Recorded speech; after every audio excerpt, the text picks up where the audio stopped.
Madame la Présidente, Madam President, Secretary General of the United Nations, Heads of Delegation, distinguished delegates, ladies and gentlemen, it is my great honor and privilege to address you on behalf of President Captain Ibrahim Traoré, President of Burkina Faso, Head of State, during this session to convey the voice of the dignified, honest people of Burkina Faso. I would therefore like to convey fraternal greetings to you, to all citizens of the world committed to peace and freedom. Madam President, on behalf of Burkina Faso, I would like warmly to congratulate you upon your election to the presidency of this, the 80th session. Your election bears witness to the trust of the international community in your leadership, your ability to listen to other views, and to dialogue. In Burkina Faso, you will find a sincere, constructive, and committed partner. I would also like to express my gratitude to your predecessor, Mr. Philemon Yang. My gratitude for the high quality and rigor of the work he undertook during the previous session. Madam President, distinguished delegates, ladies and gentlemen, Burkina Faso fully aligns itself with the statement delivered on behalf of the Alliance of Sahel States by the Republic of Mali, together with Niger as well. We belong to a community of aspirations in a forum of renaissance and breaking with the past. Secretary General, Burkina Faso would like to pay tribute to the work of the UN system and its partners in this common quest for stability and prosperity. The present meeting, which is being held 80 years after the adoption of the United Nations Charter, is a suitable opportunity for us to take stock candidly of what our organization has achieved. And that is what the topic for this meeting suggests that we do. Better together, 80 years and more for peace, development, and human rights. This is fully relevant in light of our mutual commitment to bring about a world that is more just and to build more effective multilateralism. It is therefore part of this approach that should guide every nation, every sub-regional, regional, and international group. This is the oak anniversary after 80 years that should really lead for us to carry out an introspective assessment of what we have achieved. Rather than being a cause for celebration, this anniversary is in fact akin to looking at an embarrassing fiasco, a collective disappointment, and a structural failure. Because we have to be honest with ourselves, we should humbly recognize that even though globally there have been some achievements, there is rather a negative backdrop as a result of 8 decades of optimism that have been sorely put to the test, 8 decades of disappointment, 8 decades of shattered dreams, 8 decades of failure to meet the moment, in a nutshell. That is unfortunately the bleak picture of a UN that many of our forefathers from 1945, if they were still alive, would have struggled to accept. It is therefore difficult to celebrate given such a mixed backdrop to this anniversary. How can we understand the fact that Africa, the cradle of humanity, and where there are so many conflicts, and which represents more than 1 billion human beings, remains excluded from the Security Council's decision-making bodies? How can we accept the fact that peacekeeping missions, financed to the tunes of billions of dollars, are leaving our countries in the lurch and are leaving behind frustration and suffering rather than tangible results. The causes of this collective failure are well known to all, notably the Member States themselves, who, after 8 decades, have, within this General Assembly, devoted their energies to defend noble causes and to propose realistic reforms without being successful in this quest. What can we do if the decisions of the General Assembly, which are not binding, are simply making it irredeemably inaudible and ineffective? Could we expect the Security Council to be more successful when it is tarnished by politicization and when it is powerless as a result of its inconsistencies and ineffective because of its permanent divisions? What is even worse is that this Council, whose role today is misused, the Council is in fact a troublemaker as a result of the tacit, underhand and sometimes active complicity of some of its permanent members, who are themselves major actors and financiers of the crises of our time. That is what the Security Council has become. It has become a pernicious body, which, as a result of the predatory behaviour of some of its permanent members, they can decide which country will be on the Council's agenda, in which other country peacekeeping operations can be sent, as if to better legitimise their role. We are therefore powerless in the face of the failure of initiatives which are nevertheless good ideas as a result of the rivalries between states and the unresolved crises that are so numerous, the most emblematic of which is the conflict between Israel and Palestine, which has lasted too long. The sinful inaction of the international community in the face of lack of trust and the authority of states which have been undermined by terrorists. It is time for an awakening and for bold reforms, without which the Security Council will remain an anachronistic institution and will not be able to meet the moment. Ladies and gentlemen, in a world that is changing rapidly as a result of rapid digital change and the persistence of geopolitical tensions, it is critical that we reconsider our economic development strategies. International trade can no longer be conceived through rigid schemas and imbalanced models that have been imposed upon us. Rather, it should be focused on strengthening economic autonomy, local use of resources, and promoting genuine social justice. It has been recognized today that lasting prosperity involves proactive industrialization policies, maximizing the value of raw materials and creating decent jobs, notably for young people. That is why we urgently need to break with the cycle of dependence on the export of raw materials. This is a model that increases our vulnerability and is a permanent brake on our emergence. In Burkina Faso, presidential initiatives bear witness to this determination to build a productive, inclusive and resilient economy which can bring new horizons for our citizens. That is why my country reaffirms its commitment to building a fairer multilateral trade system based on international solidarity and making the most of scientific progress, technological advancement and innovation, which are genuine levers for shared, lasting development. Madam President, like other nations in the Sahel, my country is going through one of the most testing times in its history. For almost a decade now, Burkina Faso has been attacked by terrorists supported by dark forces. These groups are coveting our resources. They are trying to shatter our sovereignty and impose the law of chaos.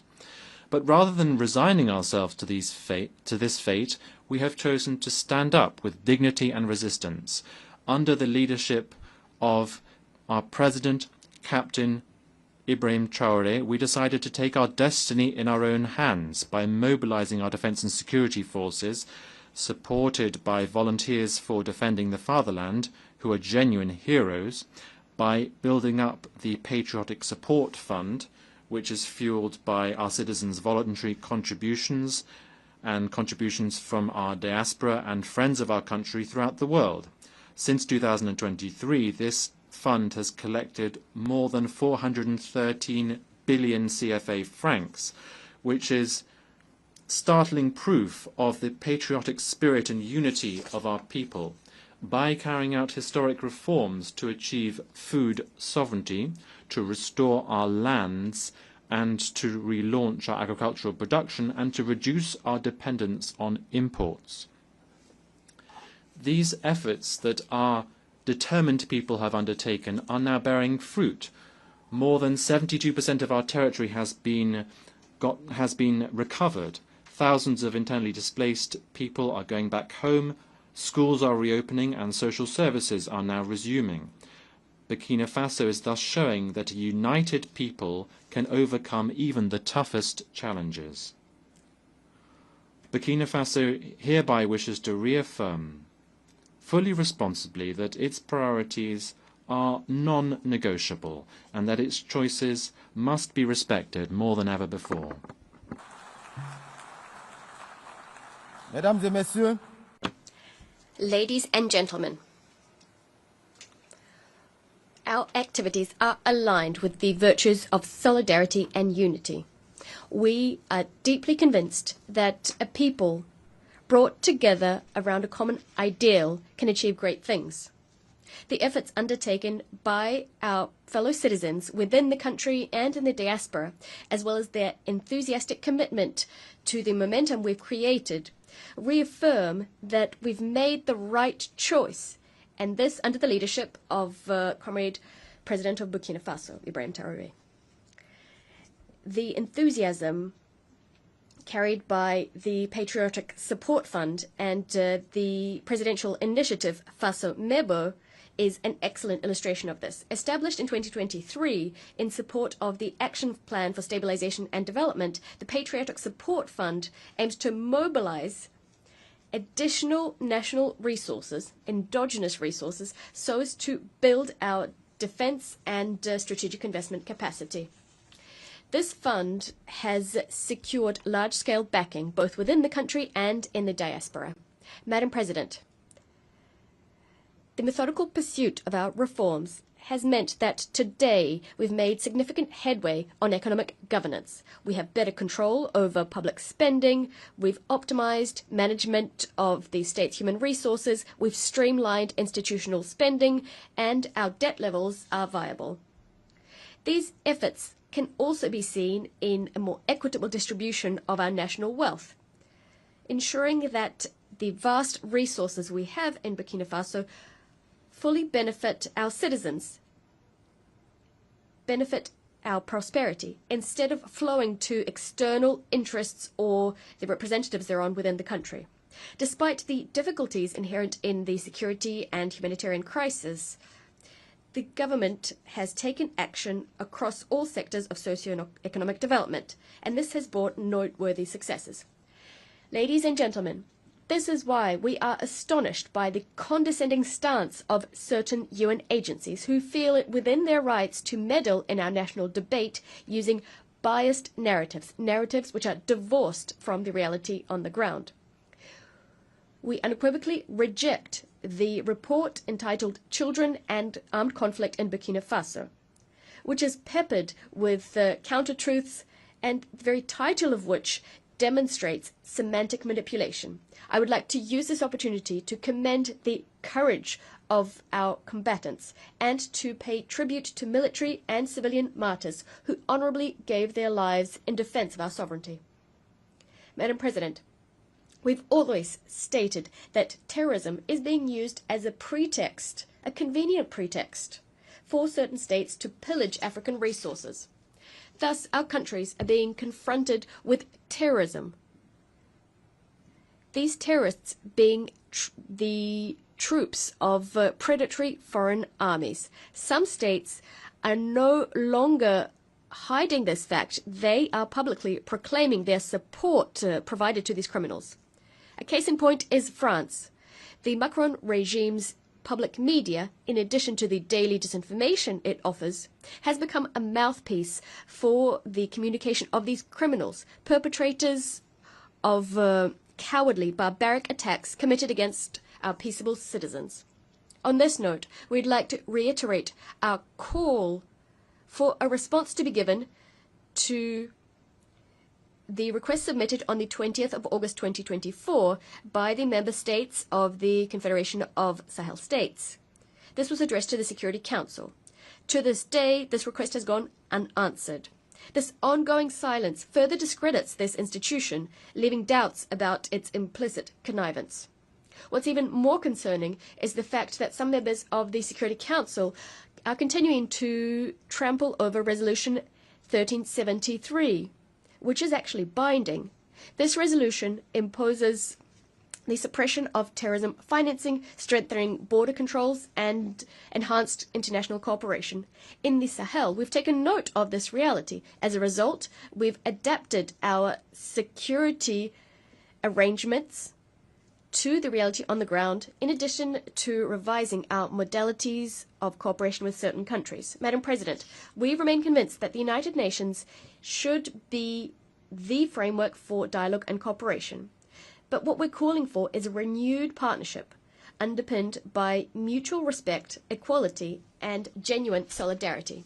Ladies and gentlemen, confronted with common threats and external interference, Burkina Faso, Mali, and Niger have pooled our forces so as to establish the Confederation of Sahel States. The ASS is not a retreat, it's not a way of turning inwards, not at all. It is us asserting that we have the right to determine what happens to us, to pinpoint our own priorities, and to craft regional cooperation that exclusively serves our people. This choice is a matter of dignity. We are refusing a system whereby our countries were all too often used as a territory for the maneuvering by foreign players in pursuit of foreign agendas. It is our willingness to be the agents of our history, to write ourselves the future our children will live out. The ASS is in keeping with the fight of Pan-African figures such as Thomas Sankara, Patrice Lumumba, and Kwame Nkrumah. Today, a new generation of leaders is taking up the baton. Firmly convinced, and this conviction brimming with inspiration, the inspiration given by the father of the August 1983 revolution, the idea that only struggle liberates. Madam President, Africa, for 80 years now, has sought to claim its legitimate place on the Security Council. It is high time to deeply reform our organization. Specifically, what we need is to introduce a bold Security Council reform, granting Africa a permanent seat on the Council. We must also improve resource management to make the United Nations more effective, to bring it closer to the people it claims to serve. We must also staunchly address the structural causes of international injustice, whether that be terrorism that's been instrumentalized by some, the embargo on Cuba, sanctions against Venezuela, Russia, Nicaragua, inter alia, and the Israeli-Palestinian conflict, the impasse that surrounds it. There's also the role to be played by China in our future. There is also the specific case of the Bolivarian Republic of Venezuela. We'd like to reiterate our unswerving support to the Venezuelan people, which for decades has suffered campaigns of isolation, illegal sanctions, and constant provocations. Faced with this flagrant interference in the sovereign affairs of this nation and this economic attack, which has disastrous humanitarian consequences, we'd like to express our solidarity with this country, Venezuela. Venezuela, which is resisting with dignity so as to maintain its right to craft its own destiny, free from ultimatums and foreign diktats. We appeal to reason and to diplomacy to end all hostile actions directed against Venezuela. Mr. Secretary General, I would now like to address you. It is high time for our organization to change paradigms, because today the United Nations finds itself in the same situation as the defunct League of Nations. The UN isn't able to make its voice heard, to ensure that its own principles are upheld. It's not capable of ensuring compliance with its decisions and resolutions by the powers that be. It's incapable of ensuring respect for international law, of settling many conflicts, or ensuring that it lives up to the task of addressing current challenges. Mr. Secretary General, you have an excellent opportunity to go down in history by shouldering your responsibilities to enact an in-depth transformation of the United Nations, on which so many hopes were pinned when it was established. You have the support of millions of people the world over to turn the organization into a genuine guarantor of peace and security in our world, instead of an instrument of domination in the hands of whoever is currently the mightiest. Despite the various pressure, despite all the power plays, we know that you have the ingenuity to liberate the organization and to ensure it is up to the task of our common ambition. Madam President, turning to development issues, Burkina Faso applauds the holding of the 4th International Conference on Financing for Development. It is our hope that the conclusions drawn in Seville will contribute to the advent of a financial architecture that's more equitable, which respects the sovereignty of states and support genuine transformation of developing countries. In a similar vein, it's absolutely vital to address the factors which serve as a brake on the full implementation of the Sustainable Development Goals, which are supposed to enact positive transformation in our world under the auspices of the United Nations. Ladies and gentlemen, 80 years after the penning of the UN Charter, our organization has not fulfilled the hopes pinned on it in 1945. Far from it. 80 years on, our world brims with injustice and suffering. There are risks of yet another large-scale conflict. They are becoming increasingly palpable. This is a source of concern for the future. But it is not too late to give new impetus to our common home, the impetus it currently lacks. Burkina Faso, true to its Pan-Africanist heritage, would like to reiterate its faith in renewed, fair and equitable multilateralism. We will resolutely defend our sovereignty and our dignity. However, we will also stretch out our hands to all nations enamored of justice, freedom and solidarity. Long live the United Nations organization, a reformed organization, a credible organization. Long live the Confederation of Sahel States. Long live Burkina Faso, a dignified, sovereign country standing firmly on our own 2 feet. Motherland or death, we shall prevail. I thank you.